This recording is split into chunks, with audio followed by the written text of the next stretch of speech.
अस्सलाम वालेकुम दोस्तों, मेरा नाम हम्माद है एंड मैं फाउंडर एंड सीईओ फेमेंट की इंजीनियरिंग।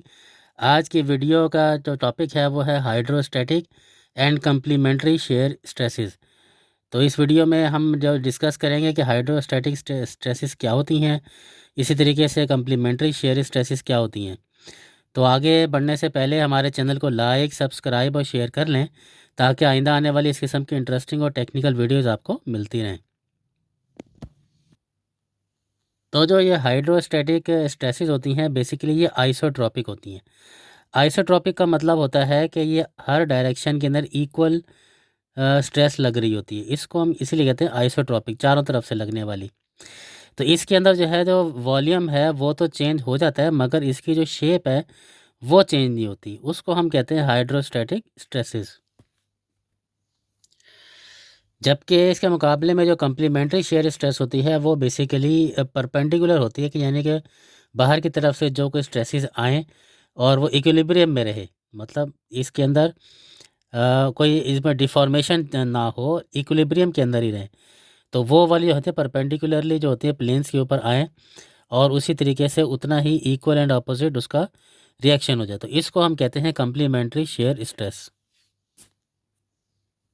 तो अब हम इन दोनों को अलग-अलग से डिस्कस करते हैं। पहले हम करते हैं हाइड्रोस्टैटिक स्ट्रेस को। इसको हम डिफाइन इस तरह कर सकते हैं, a state of stress where normal stresses are equal in all three orthogonal direction with no shear stress components. यानी कि इसकी शेप चेंज नहीं होगी बल्कि वॉल्यूम चेंज हो जाएगा। इसके जो इफ़ेक्ट्स हैं वो ये हैं, एक को हम यूँ कह सकते हैं, it alter the volume of the material without changing its shape. Example के तौर पर अगर हम ले लेते हैं कि हमारे पास अगर कोई बॉडी है जो कि किसी भी फ्लूइड के अंदर सबमर्ज हुई हुई है, तो जो लिक्विड है उसका जो स्ट्रेसेस होंगी वो सारी सारी इस बॉडी के चारों तरफ से इक्वली उसको प्रेस करेंगी। इस इसीलिए इसको हम कहते हैं कि it is a scalar quantity, often refer to the isotropic stress और वॉल्यूमेट्रिक स्ट्रेस। अब हम आते हैं कम्प्लीमेंट्री शेयर स्ट्रेस की तरफ। इसको हम यूँ डिफाइन कर सकते हैं, an equal shear stress that develop on the perpendicular plane of a metal in response to an applied shear stress.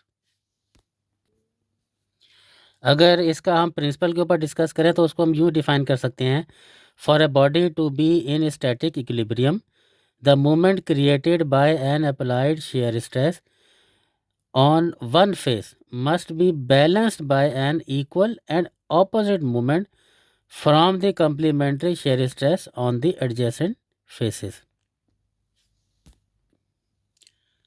तो उम्मीद है कि आपको इन दोनों की बेसिक्स डेफिनेशंस वगैरह के मतलब और कॉन्सेप्ट के मतलब पता चला होगा। आगे बढ़ने से पहले हमारे चैनल को लाइक, सब्सक्राइब और शेयर कर लें ताकि आइंदा आने वाली इस किस्म की इंटरेस्टिंग और टेक्निकल वीडियोस आपको मिलती रहें। बहुत शुक्रिया।